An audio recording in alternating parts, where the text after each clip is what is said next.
저는 30년간 장례 지도사로 일한 유재철입니다.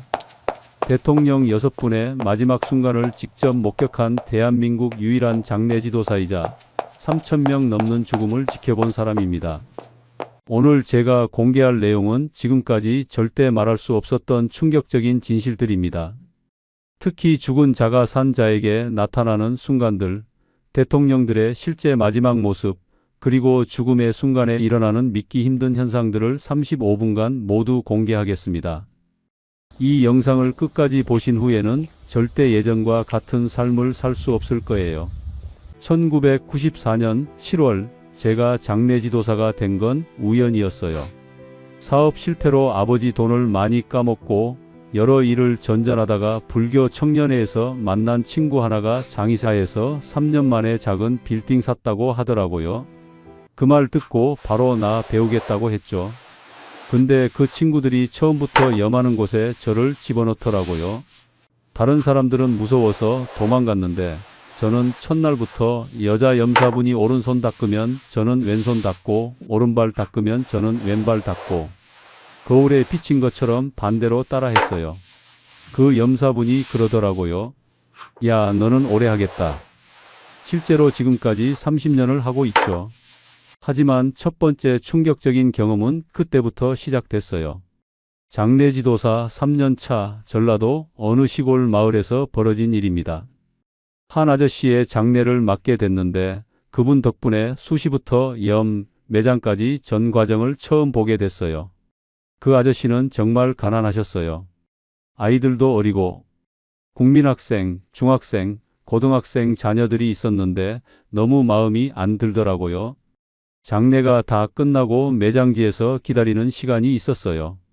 땅을 다 파놓지 않아서 관을 옆에 놓고 기다리고 있었거든요. 그때 제가 그 아저씨께 기도를 했어요. 아저씨 덕분에 제가 장례 전 과정을 다 보게 됐어요. 왕님은 좋은 곳으로 가시라고요. 그렇게 말씀드리고 숙소에 돌아와서 잤는데 갑자기 누군가가 저를 뚫어져라 쳐다보고 있는 느낌이 들었어요. 여러분, 지금 소름이 돋으셨나요? 댓글로 소름이라고 적어주세요. 실시간으로 확인하면서 계속하겠습니다. 눈을 뜨면 사라지고 감으면 다시 나타나고 바로 그날 돌아가신 아저씨였어요. 너무 무서워서 잠을 못 잤어요. 서울에 올라와서 조계종의 큰 스님을 찾아갔어요. 스님, 잠을 못 자겠다고 하니까 제 얘기를 듣더니 등을 딱 때리시더라고요. 이놈아, 너 무슨 마음으로 했니? 저 사람이 좋은 일 했으면 극락 갈 것이고 나쁜 일 했으면 지옥에 떨어질 건데 내가 왜 그걸 하냐? 너는 내 일만 하면 되는 거야. 그 말씀을 듣고 나니 그 다음 날 밤부터 아저씨가 나타나지 않았어요. 그때 깨달았죠. 장례 지도사는 오직 자기 일에만 집중해야 한다는 것을. 그런데 이런 영적 체험은 저만 겪은 게 아니에요. 실제로 장례 지도사 중에는 영적 체질이 너무 예민해서 일을 그만둔 사람들을 많이 봤어요. 한 분은 저보다 나이도 어리고 정말 성실한 분이었는데 어느 날 갑자기 몸이 말라가기 시작했어요. 어떤 분의 염을 한 이후로 계속 시름시름 앓다가 한 달 동안 일어나지도 못했대요. 가족들이 굿도 해보고 퇴마사도 불러보고 별짓 다 했는데 소용없었어요. 그러다가 7, 8개월이 지나서야 겨우 일어날 수 있었다고 하더라고요. 그분이 저한테 이렇게 말하더라고요. 제가 그분과 나이가 비슷해서 너무 감정이입이 됐나 봐요. 그때 깨달았어요. 이 일은 마음이 너무 여린 사람은 안 된다는 것을, 적당한 거리를 유지해야 한다는 걸 말이죠. 제가 1994년에 장례 지도사를 시작했을 때와 지금은 완전히 달라요. 그때는 화장률이 겨우 15%였어요. 10명 중 한두 명만 화장을 하고 나머지는 다 매장을 했죠. 그런데 지금은 2024년 현재 전국 화장률이 90%가 넘어요. 한 명 빼고 9명이 다 화장을 하는 거죠. 전 세계적으로 이렇게 급격하게 바뀐 나라는 없대요. 이 변화의 중심에서 제가 목격한 것들, 특히 예전 장례 문화와 지금의 차이점들을 말씀드리겠어요.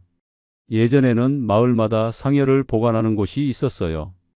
허름한 지붕 아래에 담을 쳐놓고 상여를 보관했죠. 낮에도 무서워서 잘 안 가던 곳이었어요. 누가 돌아가시면 그 상여를 조립해서 전날 밤에 빈 상여 놀이를 했어요. 상여를 매려면 최소 8명에서 16명 정도가 필요한데 평소에는 안 매니까 연습이 필요했거든요. 마을에서 제일 나이 드신 어른을 상여 위에 모시고 어야디야 어야디야 상여 소리 하면서 메고 다녔어요. 끝나면 점심이랑 막걸리 마시면서 마을 축제 같았죠. 지금은 그런 문화가 다 없어졌어요. 다 화장장 가니까 상여 매는 문화도 사라진 거고요. 외국 사례와 비교해보면 우리나라 장례 문화가 얼마나 독특한지 알 수 있어요. 미국에서는 총을 좋아했던 분들의 화장한 유골로 산탄 총알을 만들어서 좋아했던 사냥터에서 쏘기도 해요. 또 유골로 구슬을 만들어서 목걸이나 팔찌로 만드는 사람들도 있고 심지어는 다이아몬드로 만드는 방법도 있대요. 우리나라도 해양장이라는 게 있어서 인천이나 부산 앞바다에 배를 타고 나가서 유골을 뿌리고 와요. 추석이나 설날에 생각나면 배를 타고 가서 꽃을 바다에 던지고 오시죠. 하지만 가장 독특한 건 우리나라의 염 문화예요. 전 세계에서 오직 우리나라만 시신을 끈으로 묶어요. 시신을 끈으로 묶는 이유가 있어요. 사람이 돌아가시면 어떤 일이 벌어질까요? 먼저 모든 근육에 힘이 풀려요. 그래서 대소변이 나오게 되고 손발이 널브러지게 됩니다. 이 상태를 깨끗하게 정리해 드리는 게 수시 과정이에요. 그런데 시간이 지나면 시체 경직 현상이 와요. 몸이 뒤틀릴 수 있기 때문에 칠성판이라는 1m 74cm 정도 되는 오동나무 판에 눕혀서 어깨, 팔꿈치, 손목, 무릎 이런 관절 부위를 종이끈으로 묶어 놓아요. 왜 묶느냐고요?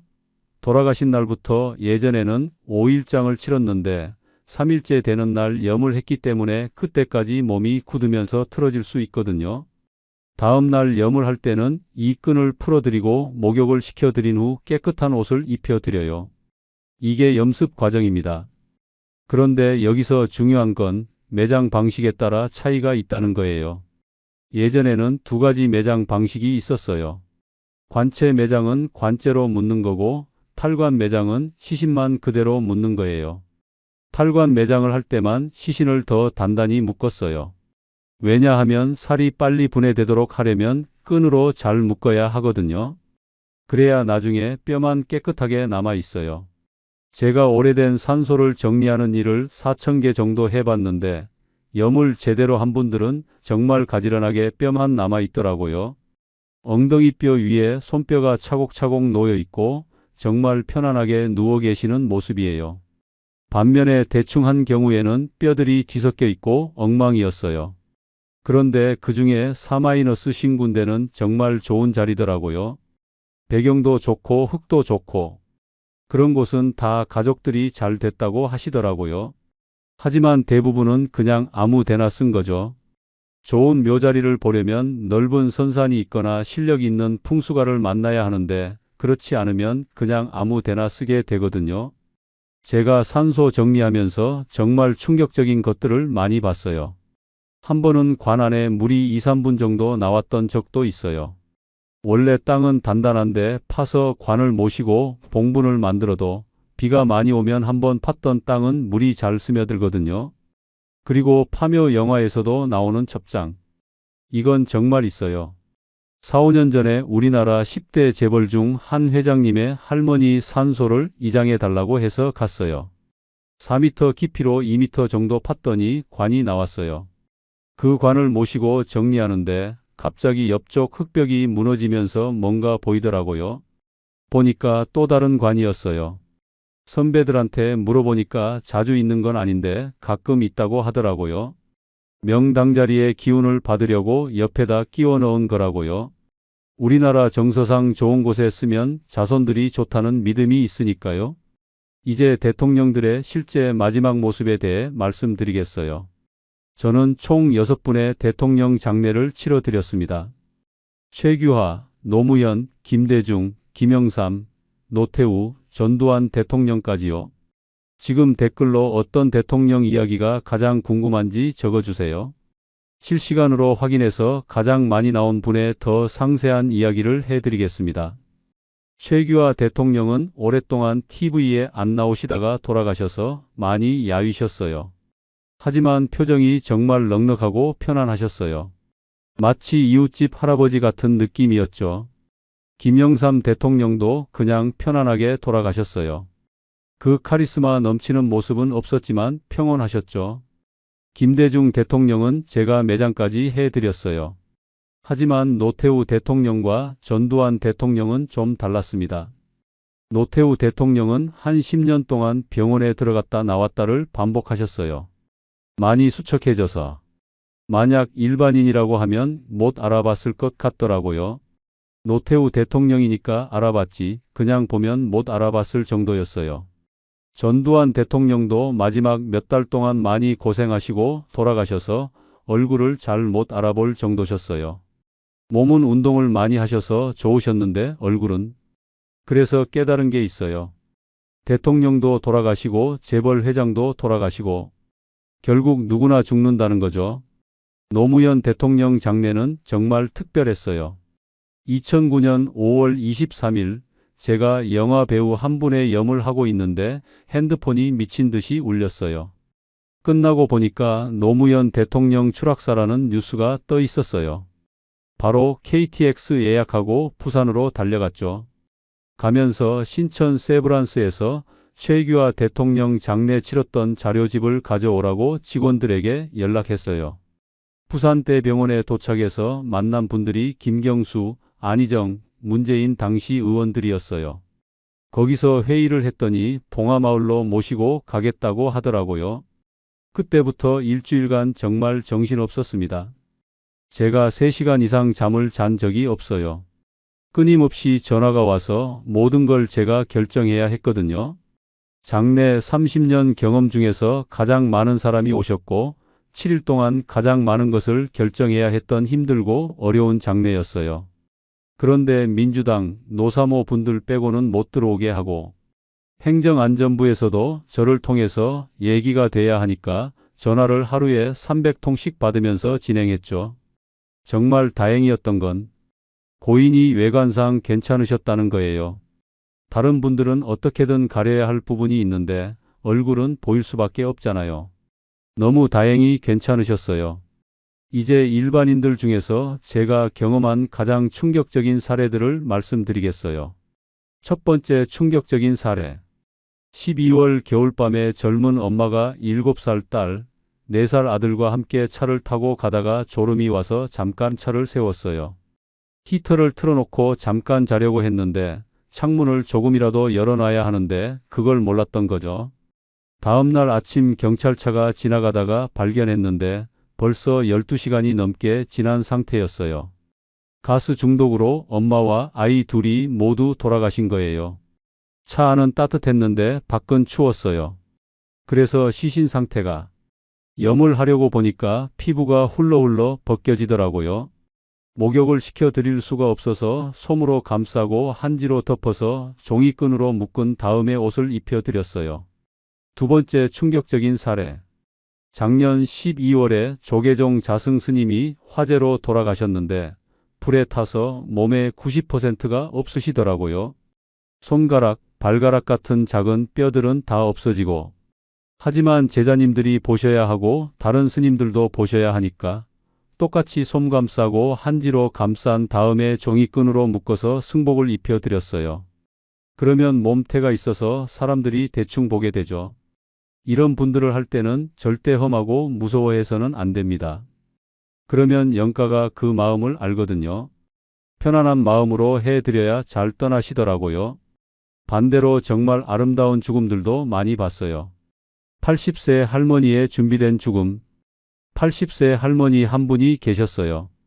마흔에 남편을 여의고 혼자 지내셨는데 남편이 마지막에 해드린 분홍치마 저고리를 정말 아끼셨어요. 아들, 딸 결혼식이나 손녀 졸업식 같은 특별한 날에만 입으셨죠. 그만큼 소중한 옷이었어요. 그런데 어느 날 갑자기 가족들에게 이렇게 말씀하셨대요. 이제 내가 갈 때가 됐으니 떠나겠다. 조금 더 있으면 똥도 쌀 테고 너희들도 알아보지 못하고 이럴 텐데 그렇게 되면 자기 자신이 너무 비참하고 너희들도 힘들 거다. 언젠가 우리는 이별을 한다. 그게 조금 더 늦고 몇 년 빠르다고 그게 중요한 게 아닌 것 같다. 그렇게 말씀하시니까 아드님이 수용을 하셨어요. 그러고는 일주일 이상 곡기를 끊으셨어요. 밥을 한 숟갈도 안 드시고 물만 드셨어요. 마지막 날 아침에 할머니가 스스로 일어나셔서 목욕을 하시더라고요. 그리고 그 아끼시던 분홍 치마 저고리를 입고 소파에 앉아 계셨어요. 아드님이 어머니 출근하고 올게요 라고 인사드리니까 힘드시니까 말도 못 하시고 그냥 고개로 끄덕이시더라고요. 며느님이 집안일 하다가 1시간 반쯤 후에 보니까 할머니가 소파에서 그대로 누워 계시더라고요. 가서 만져보니까 이미 돌아가신 거였어요. 이분은 스스로 죽음을 맞이하신 거죠. 자기가 제일 좋아하는 옷을 입고 깨끗하게 목욕까지 하시고 말이에요. 법정 스님은 더욱 특별하셨어요. 40살 때부터 책에 이렇게 써놓으셨어요. 내가 만약 죽으면 번잡스럽게 하지 말고 승복 입혀서 그대로 답이해라. 2010년에 돌아가셨는데 병원에 계시다가 마지막은 성북동 길상사에서 돌아가시게 해달라고 하셨어요. 돌아가시기 4시간 전에 절로 모셨는데 정말 편안한 표정으로 돌아가셨어요. 마지막 순간에도 의식이 뚜렷하셔서 표정 자체가 전혀 흐트러지지 않았더라고요. 40살 때부터 언제든지 무소유처럼 홀가분하게 떠날 수 있도록 준비하고 사셨던 거죠. 반대로 정말 끔찍한 죽음들도 많이 봤어요. 한 재벌 회장님이 계셨는데 건강하시고 돈도 많으시고 빌딩도 몇 채 가지신 분이었어요. 그런데 말기암에 걸리셨죠. 이분은 돌아가시는 순간까지 화를 내셨어요. 죽음의 공포 때문에 가족들한테 욕설까지 하시며 돌아가셨어요. 말기암이라는 것은 자기가 숨을 못 쉴 때까지 머리가 살아 있어요. 죽음의 공포가 점점 오는 게 느껴지잖아요. 몸을 못 움직이게 되고 물 먹고 싶을 때 물 달라고 했는데 딸이 늦게 가져오니까 망할 놈들 빨리 좀 가져와라고 욕을 하시는 거예요. 공포 때문이었죠. 죽음을 받아들이는 단계가 있다고 하죠. 분노, 부정, 타협, 우울, 그리고 마지막에 수용. 그런데 이분은 첫 번째와 두 번째 단계에서 돌아가신 거예요. 가족들이 얼마나 마음 아파했겠어요. 어차피 가실 거라면 평안하게 놓고 가셔야 하는데 말이죠. 자살하시는 분들도 많이 봤어요. 대부분 목을 매서 자살하시는데 발견되기 오래되면 목이 당겨 올라가서 혀가 나와 있더라고요. 마지막에 가족들이 얼굴을 보셔야 되는데 그 혀가 나온 거 보면 놀라시죠.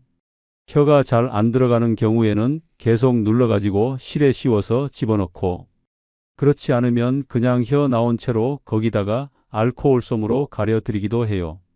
가족들이 보면 마음 아파하니까요. 고독사도 정말 많이 봤어요. 저도 초창기에는 해봤는데 지금은 법으로 일정 규모 이상의 업체에서만 하게 되어 있어서 안 하게 됐어요. 혼자 살다 돌아가신 분들은 술 한 잔 먹고 그냥 널브러져 돌아가시면 그대로 굳어요. 그리고 며칠 지나서 발견되니까 다시 돌아오지 못해요. 정말 힘들죠. 편안하게 주변에 가족이 계셔서 손발을 가져다 줄 수 있는 분들과는 완전히 달라요. 여러분, 이 이야기는 정말 하고 싶었어요. 장례식장에서 벌어지는 끔찍한 싸움들을 아시나요? 저는 장례식장에서 정말 많은 갈등들을 봤어요. 집안 어른이 돌아가시기 전에 딸들한테 금부치를 나눠주신 경우가 있었어요.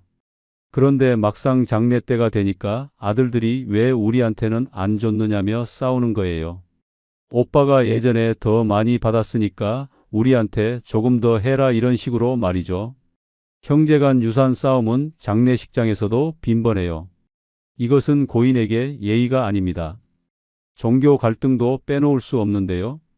돌아가신 분은 어떤 종교가 있었는데 자식들 종교가 달라서 내 종교로 장례를 치르겠다고 싸우는 경우도 봤어요. 그리고 또 빼놓을 수 없는 게 조문객과 상주 간 갈등이에요. 사람이 장점도 있고 단점도 있잖아요. 그냥 장례식에 왔으니까 좋은 얘기만 하고 가시면 되는데 원망을 하시는 분이 있더라고요. 저분 때문에 우리가 못 살게 됐다고 큰 소리 내고 상주들과 싸우게 되고 정말 보기 싫더라고요. 돌아가신 분을 위한 자리인데 산 사람들이 싸우니까요. 30년간 장례 지도사로 일하면서 정말 많은 실수들을 봤어요. 첫 번째 실수는 죽음의 경위 묻기입니다. 조문 와서 가장 큰 실수가 죽음의 경위를 묻는 거예요. 어머니가 어떻게 돌아가셨어? 아버지가 무슨 병으로 언제부터 편찮으셨어? 이런 질문들. 물어보는 사람은 한두 번이지만 답하는 가족들은 똑같은 대답을 수십 번 해야 해요. 특히 갑작스런 교통사고나 이런 경우에는 가족들도 떠올리기 싫은데 자꾸 그런 질문을 받으면 너무 힘들어 하시더라고요. 조문 갔을 때는 그냥 고개만 숙여도 돼요. 악수를 한다든지 안아준다든지 하면서 얼마나 힘들겠어요. 이 정도만 해도 충분합니다. 두 번째 실수는 복장 문제입니다. 너무 화려하게 입고 오시면 안 되죠. 상갓집에 가는데 너무 밝은 옷을 입거나 요즘은 장례식장에서 대여도 할 수 있으니까 급하면 그걸 이용하시면 돼요. 세 번째 실수는 헌화 방향입니다. 헌화할 때도 조심해야 해요. 우리나라는 꽃을 고인에게 바치는 방향으로 놓게 되어 있어요. 일본은 거꾸로 해서 조문객들이 꽃을 볼 수 있게 놓거든요. 김대중 대통령 때 행정안전부에서 이걸 정식으로 정했는데 가끔 거꾸로 놓여 있는 꽃을 보시면 고인에게 바치는 거니까 바로 놓아주시면 됩니다. 네 번째 실수는 미신 믿기입니다. 옛날 미신 중에 무슨 띠는 입관할 때나 하관할 때 보지 말라는 게 있어요. 하지만 부모님이 나를 낳아주고 길러주셨는데 그걸 어떻게 안 볼 수 있어요? 그런 경우에는 잠깐 외면했다가 보시면 된다고 하더라고요. 너무 미신에 얽매이지 마세요. 장례 비용에 대해서도 말씀드릴 거. 장례식장 사용료. 빈소 사용료만 해도 작은 곳은 3일에 50만 원에서 100만 원 정도인데 큰 곳은 하루에 100만 원에서 200만 원까지 해요. 손님이 몇 명 올지에 따라서 선택하시면 되고요. 화장장 비용. 서울 시민 기준으로 화장장 비용이 9만 원에서 10만 원 정도예요. 외지 사람은 좀 더 비싸고요. 수목장 비용. 수목장은 국가에서 하는 곳은 50만 원에서 100만 원 정도인데 사설은 300만 원에서 2천만 원까지 다양해요. 봉안당 비용. 봉안당도 아파트 로열층처럼 위치에 따라 달라요. 4단, 5단, 6단이 눈높이라서 제일 비싸죠. 1000만 원까지도 해요. 맨 위층이나 맨 아래층은 300만 원 정도고요. 관 비용. 이건희 회장 장례에 대해서도 말씀드릴게요. 삼성에서 워낙 시스템이 잘 되어 있어서 장례 진행은 다 하시고 제가 마지막에 묘 만드는 부분만 담당했어요. 이재용 부회장이 아버지를 위해 묘를 좀 더 크게 만들고 싶어 하셨어요. 당연히 우리나라 최고의 기업을 만드신 분이니까 그럴 만하죠. 하지만 지금은 묘에 대한 규제가 있어요. 돈이 있다고 해서 무지막지하게 크게 못 만들게 되어 있거든요. 그래서 제가 말씀드렸죠. 법적으로 정해진 크기에서 최대한 정성껏 만들어 드리겠습니다. 그리고 소박하게 하시는 게 오히려 고인의 이미지에도 더 좋을 것 같습니다. 이재용 부회장이 수긍하시더라고요. 그래서 법적 테두리 안에서 최대한 정성껏 해드렸어요. 관은 싼 것은 몇십만 원부터 비싼 것은 몇천만 원까지 있어요. 하지만 비싼 게 무조건 좋은 건 아니에요. 정성이 제일 중요하죠. 파묘 영화에서 유해정 배우의 실제 모델이 저예요. 하지만 영화와 현실은 많이 달라요. 실제로 촬영도 했었거든요. 제가 대통령관을 태극기로 감싸고 가는 사진이 있다고 해서 감독님이 오셔서 보시더라고요. 유해정 씨를 그 자리에 넣어서 촬영하자고 하더라고요. 저는 좋다고 했어요. 근데 영화 속에서 제 역할이 처음에는 돈 때문에 탐욕스럽게 하다가 나중에 경험을 쌓아서 사명감을 갖고 명장이 되는 걸로 나오더라고요. 중간에 내가 대통령 염한 사람이야 이런 대사만 나오고 우리 아들 딸도 같이 봤는데 열받더라고요. 하지만 영화가 잘 돼서 많은 분들이 관심 가져주시니까 감사하기도 하죠. 실제로 좋은 묘자리에는 여러 개의 관이 묻혀있는 첩장이 정말 있어요. 명당 기운을 받으려고 옆에다 끼워 넣는 거죠. 파묘에서 귀신도 나오잖아요. 실제로 그런 일들이 있어요. 제가 처음에 귀신을 봤다고 말씀드렸는데 그런 영적 체험을 하는 장례 지도사들이 꽤 있어요. 마음이 너무 여린 사람은 이 일을 하기 힘들어요. 왜냐하면 돌아가신 분에게 감정이입을 하게 되면 영가가 떠나지 않고 계속 머물게 되거든요. 제가 그 아저씨에게 왕님은 좋은 곳으로 가시라고 했는데 그게 잘못된 거였어요. 영가에게 집착을 만든 거죠. 그래서 큰 스님이 내 일만 하라고 하신 거예요.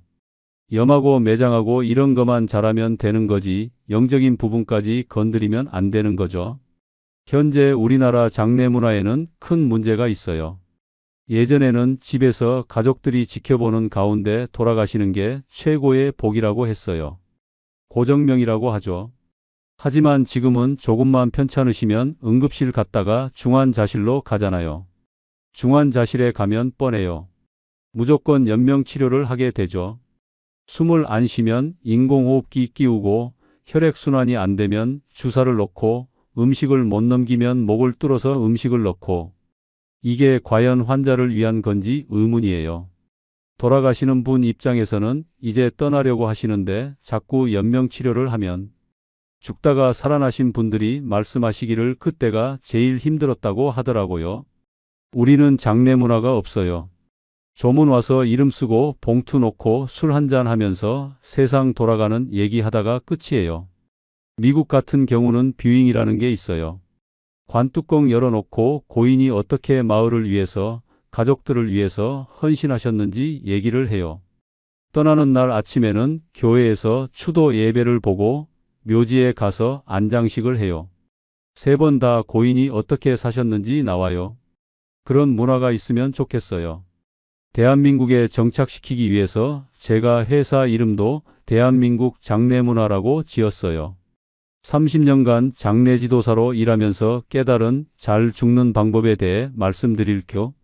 자전거나 스키를 잘 타려면 어떻게 해야 될까요? 자꾸 연습하고 넘어지고 해야 잘 타는 거 아니에요? 죽음도 마찬가지예요. 갑자기 죽기 며칠 전에 잘 죽으려면 어떻게 할까 이러면 안 되거든요. 평상시부터 법정 스님처럼 젊었을 때부터 떠나는 연습을 해야 해요. 그러면 삶도 굉장히 진지하게 살아갈 수 있고 죽을 때도 스스로 계속 준비한 게 있으니까 담담하게 받아들이실 수 있어요. 죽음에 관련된 책들도 많이 읽어보시고 명상도 해보세요. 자기가 공부하려고 하면 온 세상 사람들이 다 자기 선생님이 된대요. 하지만 자기가 건방을 떨면 그 많은 선생님들이 하나도 없어진대요. 영화 버킷리스트처럼 자기가 하고 싶은 일들을 적어보세요. 그리고 실제로 해보세요. 자기가 떠난다고 생각이 들면 시간이 얼마 없잖아요. 그럼 제일 소중한 사람들이 누군가요? 내 가족들이고 내 주변에 있는 사람들이에요. 그 사람들에게 조금이라도 더 따뜻하게 뭔가를 해줄 수 있어야 하는 거죠. 죽음을 당하는 사람이 있고 맞이하는 사람이 있어요. 법정 스님이나 80세 할머니처럼 죽음을 맞이하신 분들은 정말 아름답게 떠나세요. 반면에 죽음을 끝까지 거부한 분들은 고통스러워하며 가시죠. 우리는 나이 드는 것과 죽는 것을 고칠 수 있다고 착각 속에 살고 있어요. 하지만 결국에는 죽음의 질도 떨어지고 아무도 모르는 중환자실에서 하루에 10분, 20분 면회만 받으면서 방치되는 거죠. 내 몸은 못 움직이는데 머리는 돌아가니까 얼마나 불안하고 혼란스럽겠어요.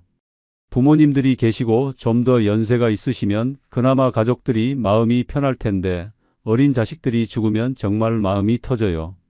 얼마 전에도 25살 먹은 남자가 급성 피부암으로 돌아가신 분이 있었어요. 조카가 죽은 것도 억울하고 서러운데 조카를 정성껏 옷 입혀주면 마음 편히 떠나겠다고 해서 저를 부르셨더라고요. 마지막 얼굴 보는 순간 어머니 아버지부터 와서 돌아보고 나가시는데 밝게 떠나지 않으시고 온 가족이 다 울고 친구들까지 다 울었어요. 그런 거 보면 너무 안타까워요. 좋았던 기억들도 있고 눈살 찌푸려진 기억들도 있겠지만 그래도 좋은 기억들을 더 많이 만들어야겠다는 생각이 들어요. 여러분 그리고 당부드리고 싶은 말이 있습니다. 상주들도 실수할 수 있어요. 어떻게 보면 당연해요. 내가 제일 사랑하는 가족이 떠나셨는데 생각이 온전하다면 그게 말이 안 되잖아요. 그러니까 상주가 이랬다가 저랬다가 말을 하더라도 그냥 이해해주고 넘어가야 되는 부분이 있어요. 한 번은 전라도 시골에서 올라온 삼형제가 서울에서 쌀가게, 연탄가게, 슈퍼를 하시는 분들이 있었어요. 이분들은 추석이나 설날이 더 바쁘거든요. 전라도까지 못 내려가니까 화장해서 봉안당에 모시기로 했어요. 그런데 누나들이 와서 난리가 났어요. 왜 화장을 하냐? 2번 죽인다. 자기들이 모시고 내려간다고 막 그러는 거예요. 그러다가 모시고 내려가려면 풀도 깎고 관리도 해야 하는데 돈이 드니까. 결국은 그래 그냥 화장하자 이렇게 되더라고요. 그 다음에 또 막내딸이 와서 또 똑같은 일이 반복됐어요. 가족들도 정신이 없으니까 이런 일들이 생기는 거죠. 돌아가시면 제일 급한 게 사망진단서를 떼는 거예요. 이걸 5통이나 10통을 떼셔야 해요. 화장장에도 제출해야 되고 장례식장에도 제출해야 되고 나중에 동사무소에도 제출해야 돼요. 보험이라든지 이런 것들이 있으면 그것도 제출해야 되고요. 가족 중에 군인이 있으면 폭사본도 있어야 증명이 되니까 그런 것들이 필요해요. 화장장 간 다음에 화장증명서를 받으셔서 사망진단서와 함께 한 달 안에 동사무소에 제출해서 사망신고를 하셔야 해요. 보통 장례 치르고 그 다음 날 사무제를 해요. 매장하든지 봉안당에 모시든지 수목장에 모시든지 한 후에 그 자리에 가서 잘 계시는지 봉부는 잘 만들어졌는지 확인하는 절차가 있어요. 요즘은 회사에서 장례 비용을 지원해 주는 곳들이 많더라고요. 복리후생의 하나로 말이죠. 요즘 고독사가 정말 많이 늘어나고 있어요. 혼자 살다 돌아가신 분들, 술 한 잔 먹고 그냥 널브러져 돌아가시면 그대로 굳어버려요. 며칠 지나서 발견되는 경우가 많은데 그럼 다시 원래 모습으로 돌아오지 못해요. 정말 안타까운 일이죠. 사람은 스스로 죽음을 받아들이는 법정 스님 같은 분들도 있지만 대부분은 편안하게 주변 사람들이 지켜보는 가운데 돌아가시는 게 제일 좋은 것 같아요. 30년간 장례 지도사로 일하면서 깨달은 게 있어요. 사람은 누구나 죽어요. 대통령도 재벌 회장도 일반인도 모두 똑같이 죽습니다. 하지만 대부분의 사람들은 죽는다는 걸 전혀 인식하지 않고 살아가죠. 죽음을 생각하지 않으니까 급하지 않은 일만 하게 되고 중요한 일은 계속 미루게 됩니다. 그러다가 막상 돌아가실 때가 되면 그제서야 후회하며 죽음을 당하게 되는 거예요. 자기가 이제 떠난다고 생각이 들면 시간이 얼마 없잖아요. 후회되는 게 거의 그런 것들이더라고요. 좀 더 내가 하고 싶은 대로 살아볼 걸, 좀 더 많은 사람들한테 베풀 걸, 좀 더 뭔가를 해볼 걸. 하지만 그런 것은 죽음을 받아들여서 내가 언제 떠날지 모른다는 걸 인식해야 가능해요. 그러면 지금 앞에 만나는 사람, 오늘 현재 지금 만나는 사람들이 굉장히 소중해지고 그분들한테 대충 할 수가 없게 되거든요. 거부할 수 없는 게 세상 살면서 세금하고 죽음이에요. 세금은 우리가 어떻게든 절세를 할까? 탈세하면 잡혀 들어가니까 어떻게 하면 절세할까? 신경을 써서 하잖아요. 죽음도 그렇게 한번 생각을 해야 되잖아요. 그런데 그런 생각을 아무것도 안 하고 무조건 거부만 한다고 해서 안 오는 게 아니거든요. 우리가 소풍 가더라도 어디 가서 무엇을 하고 친구들과 뭐 하고 놀까 한번 생각하잖아요. 근데 제일 중요한 죽음은 생각 안 하기 때문에 우리가 마지막 죽음을 통해서 성장할 수 있는 기회를 놓치는 거예요. 여러분도 언젠가는 죽음을 맞이하게 될 거예요. 그게 내일일 수도 있고 50년 후일 수도 있죠. 하지만 분명한 건 그 순간이 언젠가는 온다는 거예요. 그렇다면 지금부터라도 죽음을 생각하고 준비해 보시면 어떨까요? 지금 당장 댓글로 여러분의 버킷리스트 하나씩만 적어주세요. 그리고 옆에 있는 사랑하는 사람에게 고마운 마음을 전해보세요. 죽음을 외면하지 말고 인정하고 받아들이세요. 그러면 남은 인생이 더욱 소중하고 의미 있게 될 거예요. 죽음을 알면 삶이 진해진다고 생각해요. 죽음을 외면하는 순간 우리는 인생의 반쪽을 모르고 사는 거거든요. 이 영상이 여러분의 인생에 작은 변화라도 가져온다면 그게 제가 30년간 장례 지도사로 일한 보람일 거예요. 좋아요와 구독은 저에게 큰 힘이 됩니다. 그리고 여러분의 진솔한 댓글을 기다리겠습니다.